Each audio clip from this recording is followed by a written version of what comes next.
Dicen los expertos en temas legales de familia que allí se generan algunas guerras que en algunos aspectos son tan o más crueles que las guerras tradicionales. Incluso, por supuesto, ustedes habrán visto muchas películas, habrán leído muchos libros, habrán visto una cantidad de informaciones en noticieros de televisión, en programas como este, y se dan en distintas circunstancias, y del amor al odio se pasa rapidísimo, y del odio al amor a veces el camino es muy lento o directamente no logra recorrerse. En este caso hablamos de un exjugador de fútbol americano y una familia que lo ayudó en sus peores momentos.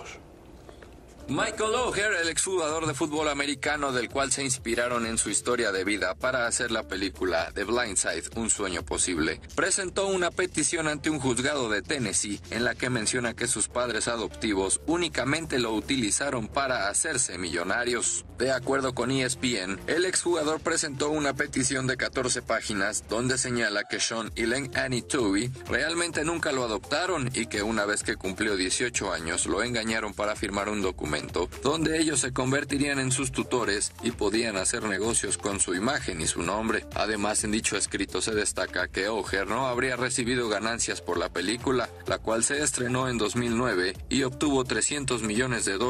Incluso se menciona que los tutores habrían delegado parte de las ganancias a sus dos hijos biológicos. La película, protagonizada por Sandra Bullock y Quinton Aaron, ganó premios como un Oscar y un Golden Globe. El objetivo de la petición, la cual se explica que el jugador se enteró que no fue adoptado en febrero del 2003, es poner fin al tutelaje de los Tui, que el jugador recibirá las ganancias por su nombre y de misma manera que dejen de utilizar su imagen como forma de recibir dinero.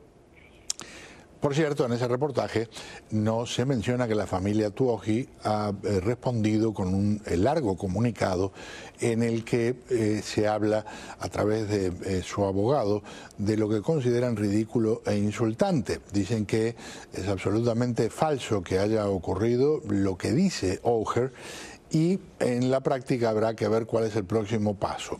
Como siempre en estos temas legales puntualizo, una cosa es la acusación, otra cosa es algún tipo de juicio o veredicto o arreglo extrajudicial. Y como saben, esto no es lo único que anda ocurriendo, hablaremos de otros casos que involucran, por ejemplo, a Kevin Costner y su esposa, una dama que dijo no se iba a ir de la vivienda de la pareja hasta que no se le entregara cierta cantidad de dinero mensual para mantener sus necesidades, y sus necesidades andaban en el orden de $250,000 por mes. Y también, por supuesto, lo de Brad Pitt y Angelina Jolie. Hace poquito se habría llegado a un acuerdo para distribuir lo que es un viñedo y una bodega, y Pitt le habría dado a Jolie cerca de $200 millones por la mitad que le correspondía a ella para poder quedarse con toda la propiedad que aparentemente él quiere mucho. Le digo bienvenida a la abogada especialista en temas de familia, Diane Jauregui, que no sé si le habrán tocado ver casos de cientos de millones de dólares, pero sí tiene que haber visto unos cuantos de millones de dolores, no de dólares. ¿Cómo estás? Bienvenida.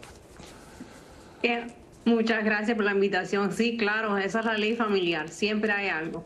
Cuando hablamos de este caso en particular, y me lo mencionabas un instante antes del programa, esto tiene algo de relación con un caso muy famoso y reciente, que es el de Britney Spears, ¿verdad? Sí, lo mismo lo que está pasando con O'Hare es lo que pasó con Britney Spears, porque aunque la familia Tui dice que lo adoptaron, en realidad lo que hicieron es una tutela, que es un conservatorship, que no es lo mismo legal. ¿Qué quiere decir eso? ¿Qué es un conservatorship? Bueno, una adopción sería lo que define la relación entre padre e hijo y le da derecho a los hijos. Por ejemplo, derecho de herencia, derecho de seguro social, etcétera. Pero una tutela es diferente, le da no derecho a los hijos, sino control a los que sean los conservadores, en este caso los padres, o los padres para Britney Spears y la familia Tui para O'Hare, sobre las finanzas y las decisiones legales de O'Hare. Para que ellos digan que lo adoptaron, como decía la película, eso no es verdad. Ahora, hay un punto ahí que es, no sé si hubo declaraciones específicas de ellos en ese momento. En la película también hay algunas cosas que, como pasa en muchas películas que no son documentales, algunos detalles se cambian por la razón que sea. ¿Puede haber algo de eso en este caso? Puede ser, pero no pienso que la familia Tuohy va a tener un buen argumento, porque no es nada más la película. Ella salió con una campaña de redes sociales diciendo, Forever Fridays, que bien proponiendo adopción, como que todo el mundo debe tener una familia. Ella lo dijo tantas veces que ella no se va a poder echar marcha atrás ahora. Diane, si se da un fallo a favor de O'Hare, puede, por ejemplo, eliminarse la tutela, prefiero decir esa palabra porque a mí me cuesta pronunciar la otra en inglés, y tiene que haber algún beneficio de lo que obtuvieron los Tuohy en el pasado para O'Hare, o como en el caso de Britney Spears, lo que obtiene, vamos a decir, es la libertad para poder hacer absolutamente lo que quiera con lo que gane.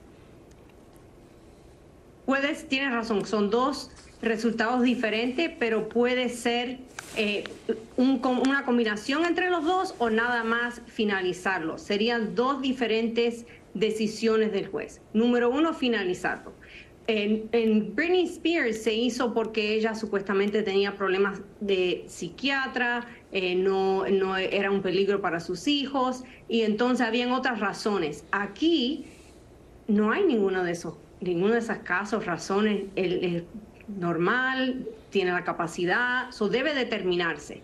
Lo interesante es que la familia Tuohy no está de acuerdo que se vaya a terminar. ¿Por qué no?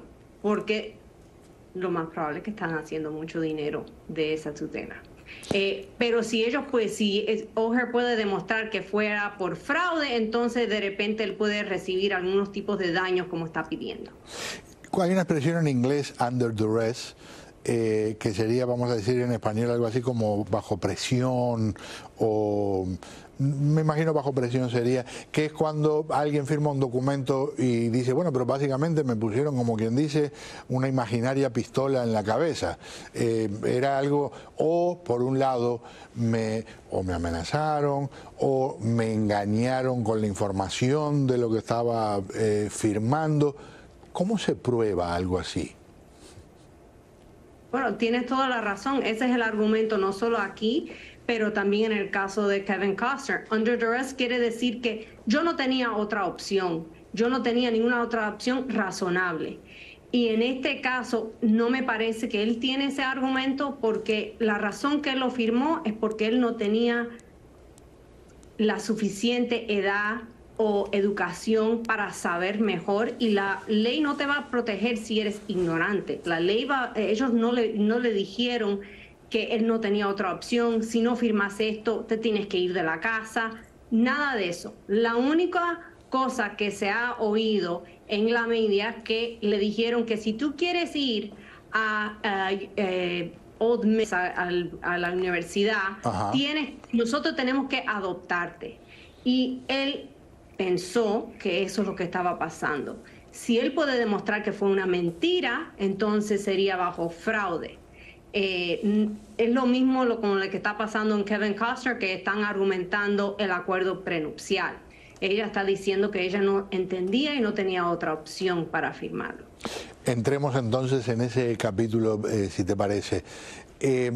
Cuando se habla de acuerdo prenupcial, siempre están esos dos bandos, ¿verdad? Unos que dicen, ay, qué cosa más desagradable, que gente que está teóricamente enamorada hasta las orejas, y entonces uno le hace firmar a otro un papel diciendo, bueno, si esto no funciona, te toca tanto, y cada uno por su lado. Y otros que dicen, es indispensable proteger a quien de repente aporta una cantidad inmensa comparada con relativamente poco o nada de la otra parte, y que se establezca algún tipo de compensación razonable. En este caso, ¿cómo ves tú, por lo que sabes, la situación? Bueno, el prenupcial toca qué tipo de dinero ella va a recibir cuando se vayan a divorciar, que supuestamente es 1.5 millones de dólares. Eso es además de la mantención que le van a dar a ella por los niños. Tienen 3 niños, entonces no va a ser eso nada más. Pero para ella es una decisión financiera porque él tiene un valor mucho más alto que eso. Están casados por mucho tiempo. Él gana 1.5 por cada episodio que hace de Yellowstone. Entonces, durante todos esos episodios que hizo, que ella puede recibir la mitad de eso. No tiene ningún tipo de razón para no pelearlo si estamos hablando nada más legalmente. Pero para responderte la pregunta, yo le explico a todo el mundo que un prenupcial es una conversación y es un seguro de divorcio para ambas partes. Puedes escribirlo como quieras, en un acuerdo común y corriente, y le puedes decir no solo lo que vas a recibir, pero puedes ponerle etapas. Si estamos casados 5 años va a pasar tal cosa, si tenemos un hijo va a pasar tal cosa, y lo seguís aumentando poco a poco por el tiempo que están casados. Pero más importante que eso, lo que no tiene el prenupcial de Kevin Costner, por lo que hemos oído, es que él no le está poniendo ningún tipo de riesgo a ella para contestarlo, para decir que es inválido. Si él le pudiera poner, por ejemplo, lo que hacemos en los prenupciales hoy en día, si tú contestas este prenupcial, decís que es inválido y perdés, entonces tienes que pagar todos los gastos de abogado y los gastos forensicos míos. Haciendo eso, entonces hay que pensar las cosas y si tienes algo que perder. Claro. Uno más, y con el detalle de la cifra monumental que está involucrada, y es la situación de Angelina Jolie y Brad Pitt.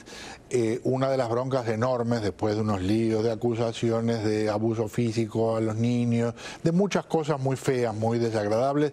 En la práctica llegó un momento en que ella le tocó un punto que a él le dolió mucho, porque parece que él ama esos viñedos, esa bodega, y entonces se habría llegado a un acuerdo en el que él paga como 160 o 180 millones de dólares por la mitad que le corresponde a ella.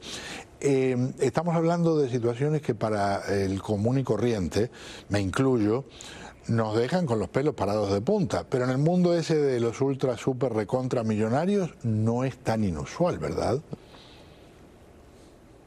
No, no para ellos, pero obviamente son pocos. Pero lo más interesante de eso es que no me parece que es tanto el dinero. Siguiendo los divorcios de celebrities como hago yo, uno siempre ve tal cosa. Por ejemplo, en la bodega, antes de casarse, él le dio la mitad para ella. Okay, entonces están igual, par y par dueños de ese viñedo. Se casaron ahí, vivieron ahí, era su casa. Entonces para él tiene un valor emocional, no quería que nadie más lo tuviera, menos él o ella cuando estaban casados. Y ella va, después que trataron de llegar a un acuerdo, y cuando no llegaron al acuerdo, ella lo vendió a escondidos a otra compañía. Eso le dolió muchísimo, pero ella no hizo más dinero en vendiendo a la otra compañía que se hubiera vendido a él. Es el mismo cuento de muchos divorcios a donde es nada más para herir la otra persona, no necesariamente por la cantidad de dinero. Y si es 100 millones de dólares o 50, es nada más para herir la otra persona. Qué heridas más caras. Oh. Diane, un placer. Muchísimas gracias. No, mucho gusto en estar aquí siempre. Muchas gracias. Encantado. La abogada especialista en temas familiares, Diane Jauregui. Vamos a un paréntesis al volver. Un hombre que se encuentra en una situación particularmente triste, dolorosa, en el marco de cosas en las que él utiliza el humor como un instrumento, la sátira como una herramienta en su muy pulida pluma, escribiendo cosas que al régimen en algún momento le resultaron demasiado picantes.